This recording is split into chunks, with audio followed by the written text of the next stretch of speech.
शिवस्य सन्निधिं कृत्वा श्वासनं परिकल्पयेत् उदङ्गमुखस्तथा स्थित्वा पुनराचमनं चरेत्। प्रिय दर्शकों नमस्कार, एक बार फिर से उपस्थित हूँ आप सबके सामने मंगलवार के कार्यक्रम में। एक ऐसा विषय जो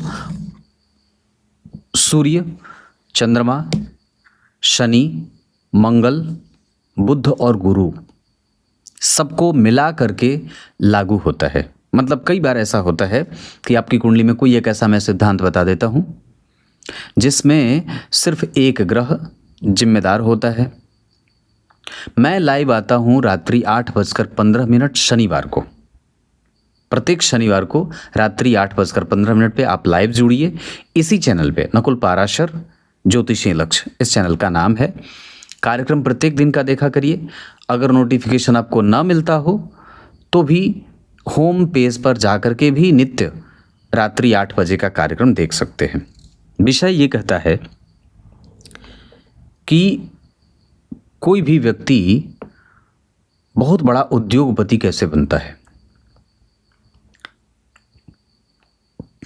कोई भी व्यक्ति बहुत बड़ा उद्योगपति कैसे बनता है, उसकी कुंडली में ऐसी कौन कौन सी बात है जो निश्चित रूप से अच्छी हो जाती हैं या अच्छी होती हैं, इस वजह से वो उद्योगपति और बहुत बड़ा उद्योगपति, मतलब टाटा, बिरला, अंबानी ऐसा वाला। तो कैसे? किसी भी उद्योग को चलाने के लिए और उसके लिए जो मैन पावर सप्लाई की आवश्यकता होती है, कि मतलब आप जितने लोगों से जुड़ रहे हैं उन सब का भाग्य आपको मिलेगा और उनका सहयोग आपको मिलेगा। कभी भी जैसे हड़ताल नहीं करेंगे या वो आपसे नाराज नहीं होंगे। तो जिस व्यक्ति की कुंडली में शनि देव बलवान होते हैं उस व्यक्ति के जीवन में मैन पावर सप्लाई अच्छी होती है। मतलब उसके नौकर चाकर का सुख उसको मिलता है, मतलब कर्मचारियों का सुख उसे बढ़िया मिलता है। ये कब होता है?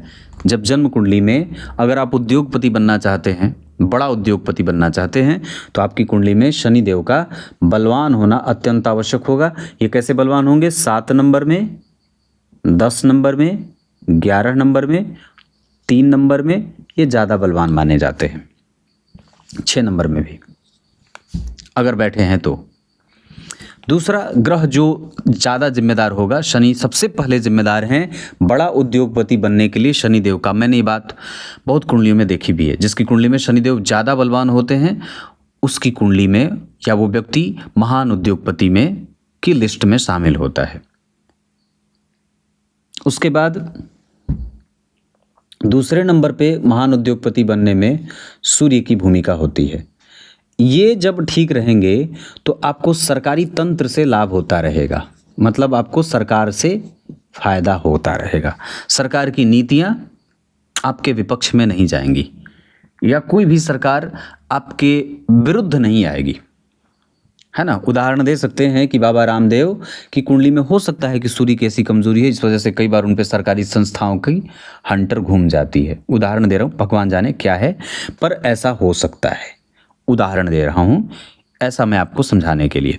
तो जिस व्यक्ति की कुंडली में सूर्य अच्छे होंगे उसको सरकारी तंत्र से अपने उद्योग को चलाने में दिक्कत नहीं आती है, उसके कारण उसे समस्या में नहीं जाना पड़ता है। महान उद्योगपति बनने के लिए तीसरे नंबर का जो महत्वपूर्ण ग्रह होता है वो है जन्म कुंडली में देवगुरु बृहस्पति। ये तीसरे नंबर के महत्वपूर्ण ग्रह होते हैं महान या बड़ा उद्योगपति बनने के लिए, क्योंकि ये आपके संसाधन से आपको युक्त रखते हैं। जो भी संसाधन की आवश्यकता होगी उस कारोबार या उद्योग को चलाने में, उसमें ये संसाधन के उपादेय और उपादेयता सिद्ध करते हैं। और साथ ही साथ मतलब ये भी कह सकते हैं कि आपके कारोबार में आपके भाग्य को सपोर्ट देते हैं, है ना। आपके मन को शांत रखते हैं ताकि कारोबार को आप समझ सकें और उसे अच्छा वक्त दे सकें। तो पहले नंबर पे शनि हो गए, दूसरे नंबर पे सूर्य हो गए, तीसरे नंबर पे गुरु हो गए और चौथे नंबर पे सबसे जो चौथे नंबर पे महान ग्रह होगा वो बनेंगे। अगर उद्योगपति बनना चाहते हैं तो आपकी कुंडली में मंगल देव का बलवान होना अत्यंत आवश्यक है, क्योंकि ये वस्तुतः आपको तकनीक देते हैं और आपकी ऊर्जा या सकारात्मक भाव देते हैं। अगर ये कमज़ोर होंगे कुंडली में तो व्यक्ति बहुत जल्दी हार मान जाएगा, या उसकी डिप्लोमेसी कमज़ोर होगी, उसकी रणनीति कमज़ोर होगी, या वो बहुत जल्दी थक जाएगा। फेल्योर हो तो हट जाए, जबकि आपको उद्योग को संभालने के लिए अपने ऊपर आत्मविश्वास की आवश्यकता भी होती है। तो ये है आपकी कुंडली के मंगल देव, इनका भी आवश्यक होता है। तो मूलतः ये 4 ग्रह तो हो गए। आप इन चारों में से ना प्रथमतया शनि को पहले नंबर पे रखिए, दूसरे नंबर पे सूर्य को रखिए, तीसरे नंबर पे मंगल को रख लीजिए और चौथे नंबर पे गुरु को रख लीजिए। ऐसा प्रैक्टिकल बिहेवियर की बात करते हैं तो जहाँ व्यक्ति पराक्रमी होगा तभी उसके पास ये गुरु का भी सुख मिलेगा, भाग्य का सुख, पराक्रम और भाग्य दोनों। तो यहाँ पे सबसे पहले शनि, उसके बाद सूर्य, तीसरे नंबर पे मंगल, चौथे नंबर पे गुरु। ये बढ़ते घटते रहेंगे, कभी गुरु कभी मंगल, ऐसा। अब 5वें नंबर पे उस कारोबार में निरंतरता जो है कि आप का कारोबार बिल्कुल निरंतर है, लगातार चल रहा है, उसके लिए आप लोग जानते होंगे चंद्रमा बहुत महत्वपूर्ण होंगे। मतलब ये चंद्रमा आपको क्या देंगे? आपके कारोबार में निरंतरता देंगे। आप रेगुलर रहेंगे, कम से कम आपको ये बात समझ में आएगी कि हाँ मुझे लगातार काम करना है। और लगभग यहाँ आकर के चंद्रमा सबसे ज़्यादा महत्वपूर्ण हो जाते हैं और इन सभी ग्रहों पे ये भारी पड़ जाते हैं। क्यों? क्योंकि आज के उद्योगपतियों की सबसे महान समस्या है कि एक बार वो अगर सफल हो गए तो फिर लगातार 15 दिन तक वो पार्टी में ही जाते हैं, लगातार पार्टी ही चलती है। एक जन्मदिन बीता नहीं कि अगले जन्मदिन की पार्टी, एक कुछ हुआ नहीं, छोटी सी कोई उपलब्धि हासिल नहीं हुई कि आप लगातार पार्टी ही किए जा रहे हैं। एक पक्ष आपके परिणाम में आया नहीं कि आप लगातार 1 महीने तक पार्टी में हैं। तो यहाँ पे आकर के चंद्रमा सबसे ज़्यादा महत्वपूर्ण हो जाते हैं। और मैं यहाँ तक बात कह दूँ तो हमारा जो कली काल है इसमें सबसे ज़्यादा अगर कोई ग्रह हमें सबसे ज़्यादा परेशान करता है तो वो चंद्रमा। ये सबसे महत्वपूर्ण हो जाते हैं, सारे ग्रह एक तरफ और चंद्रमा अकेले एक तरफ। और वो इसलिए क्योंकि आपको वो निरंतरता देते हैं। तो किसी भी काम को सफल करने के लिए अगर सबसे ज़्यादा किसी चीज़ की आवश्यकता है तो वो है उसका रेगुलराइज होना। अगर वो नहीं है तो आप लाख, आपके पास कितना ही रिसोर्स कितना ही क्यों ना हो, आप उसका सही इस्तेमाल करना ही नहीं जानेंगे, या आप लगातार काम पे ही नहीं जाएंगे तो आपके मैन पावर सप्लाई का क्या होगा? आपकी सरकार आपको क्या दे सकती है अगर आप जाएंगे ही नहीं तो, है ना? उसके बाद आपका भाग्य आपके क्या ही सपोर्ट कर सकता है आपको? उसके बाद आपका पराक्रम वो तो बिल्कुल शांत हो जाएगा ना, क्योंकि जाएंगे तभी तो कुछ काम करेंगे। इस वजह से यहाँ पे आकर के चंद्रमा सबसे ज़्यादा महत्वपूर्ण हो जाते हैं। और अंतिम में जो ग्रह सबसे ज़्यादा महत्वपूर्ण हो जाता है कि आप उस कारोबार का फल प्राप्त करें, मतलब आउटपुट आपको मिलेगा और उससे आप एक सफल कारोबारी की श्रेणी में जाएंगे, वो हैं शुक्रदेव, जिसमें ये शुक्रदेव आपको महान कारोबारी की संज्ञा में ला करके खड़ा कर देते हैं। और फिर आपकी जो सफलता है वो आपका समाज देखता है। मतलब आप फिर तमाम प्रकार की समस्याओं से जूझने के बाद अंतिम में शुक्रदेव आपको सफल कर देते हैं। अब यहाँ पे शुक्रदेव की महत्ता कैसे है? क्योंकि अगर ये आपकी कुंडली में कमज़ोर रहेंगे तो आप कभी सफलता का रस चख ही नहीं पाएंगे, कभी नहीं। आपको मतलब उसका सुख नहीं मिलेगा। आप सिर्फ, आपने कई बार ऐसा देखा होगा कि व्यक्ति खूब धन इकट्ठा कर रहा है पर उस धन का सुख उसे नहीं है, उसके धन का सुख कोई और भोग रहा है। तो ऐसा शुक्र के ही कारण होता है कि आप कमा रहे हैं पर आप उसका उपभोग नहीं कर रहे। तो शुक्रदेव जब जिस व्यक्ति की कुंडली में कमज़ोर होते हैं तो कई बार वो बहुत अच्छा सुख प्राप्त नहीं कर पाता है। लेकिन अगर वो अच्छा है तो उसकी सक्सेस उसके ऊपर सजती हुई देखी जाती है, या उसकी सक्सेस उसे बार बार बता देती है कि हाँ वो सक्सेस है। मतलब उसका पहनावा, उसका सांसारिक सुख, उसकी समाज में प्रतिष्ठा और उसकी जो अनुभव की बात है, ये सब शुक्रदेव दे जाते हैं। तो कुल मिलाकर के मैंने जिस विषय पे आपसे आज चर्चा किया है वो ये कहा कि शनिदेव किसी भी कारोबार को आगे बढ़ाने के लिए सबसे पहले नंबर पे उसके बाद सूर्य, चूंकि सरकारी तंत्र से आपको सहायता मिलता है वो सूर्य के कारण होता है। उसके बाद देवगुरु बृहस्पति या तीसरे नंबर पे मंगल को रख लीजिए, क्योंकि वो आपको साहसी और जिम्मेदार बनाते हैं, उस काम को करने की शक्ति देते हैं। उसके बाद गुरु को रख लीजिए, जो आपके उस कारोबार में, जैसे आप कुछ काम कर रहे हैं तो गुरु का सहयोग ऐसे मिल जाता है कि मौसम आपके अनुकूल है। अब लेबर मिस्त्री अगर काम कर रहे हैं और उस दिन मौसम बढ़िया बन गया तो काम ज़्यादा तेज़ी से हो गया, और धूप कड़ी हो गई तो लेबर मिस्त्री जो है वो शांत हो गए, थोड़ा धीरे धीरे काम कर रहे हैं। या मौसम अनुकूल प्रतिकूल होता गया, लोग मिलते गए, लोगों का सहयोग मिलता गया, सरकारी तंत्रों का लाभ मिलता गया, आप गंभीरता से उस काम को समझ रहे हैं और समझा रहे हैं। जितने भी लोग मिले आपको उस काम को आगे बढ़ाने में, वो सब आपके अनुकूल मिल गए, कोई आपको किसी कारण आपका नुकसान नहीं हुआ। तो ये सब आपकी कुंडली में गुरु ऐसा सहयोग देते हैं। उसके बाद देते हैं चंद्रमा, जो आपके कारोबार को लेकर के आपकी ऑप्टिमिस्टिक विचारधारा को व्यवस्थित करते हैं। वो चंद्रमा आपको इरेगुलर नहीं होने देते और वर्तमान पे आपका फोकस पूर्णतया रहता है, जिससे आप काम करते हैं और आपको सफलता मिलती है। अंततोगत्वा जो आप सफल होना जिसे कहते हैं वो शुक्र पे निर्भर करता है। मतलब सारी चीज़ें आपने कर ली और शुक्र आपकी कुंडली में अच्छे हैं तो आप सफल हो गए, और उस सफलता की चमक समाज को प्रकाशित करती है। क्लियर है? अब किसी भी व्यक्ति को महान उद्योगपति बनने के लिए इतने ग्रहों का बलवान होना आवश्यक है। कभी आने वाले समय में या कल या परसों मैं भावों पे भी चर्चा कर दूंगा कि किसी भी व्यक्ति को महान उद्योगपति बनने के लिए किन किन भावों का बलवान होना अत्यंत आवश्यक होता है। कार्यक्रम के आरंभ में मैंने जो श्लोक पढ़ा है उसका अर्थ बता देता हूँ। कल किसी ने कमेंट में लिखा था, कल के कार्यक्रम के कमेंट में, कि शिव जी एकमात्र ऐसे देवता हैं जिनकी पूजा के लिए किसी भी विधि विधान की आवश्यकता नहीं है। देखो, आवश्यकता तो बिल्कुल भी नहीं है, ये बात मैं भी जानता हूँ। पर अगर मैं एक बात कहूँ कि अगर विधि विधान की आवश्यकता नहीं है तो फिर शिवपुराण में इतने सारे पक्ष क्यों लिखे गए हैं? पुराण है वो, बहुत सामान्य सी पुस्तिका तो है नहीं। दूसरा कि निश्चित रूप से भगवान भाव के भूखे होते हैं, पर विधि और निषेध ये दो बातें भगवान को सुखी, भगवान को खुश और प्रसन्न करने में सहायता कर जाती हैं। क्या विधि है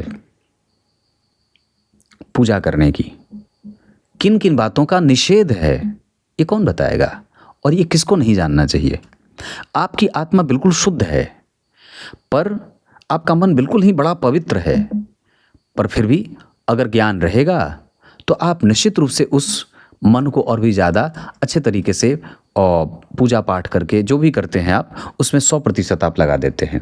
भगवान 100% भाव के भूखे हैं। जैसे सूर्य को अर्घ देना, तो जब सूर्य को अर्घ देते हैं तो आप उसमें कुछ मिलाते हैं, जल मिलाते हैं। अर्घ में सिर्फ जल से दिया जाए, दूध से दिया जाए, घृत से दिया जाए, जो चीज़ आपको प्रिय है आप सूर्य को अर्घ दीजिए। पर अगर सारी सामग्री मिला ली और मन नहीं मिलाया तो अर्घ का कोई अर्थ नहीं है। मन मिलाया लेकिन भगवान सूर्य को जो पसंद है वो नहीं मिलाया तो थोड़ी कमजोरी होती है, विशेष तो नहीं पर कमजोरी है। इस वजह से हम जो भी भगवान को प्रकट करते हैं, जो भी भगवान के निमित्त करते हैं, उसमें विधि का विशेष ध्यान रखना चाहिए, क्योंकि निश्चित रूप से जो आप कर रहे हैं उसमें कैसे कर रहे हैं का प्रश्न तो उठता है। कैसे भगवान को प्रणाम, कैसे? साष्टांग किया, पंचांग किया, है ना, मुद्राओं से किया, प्राणायाम किया तो प्राणायाम करके क्या किया।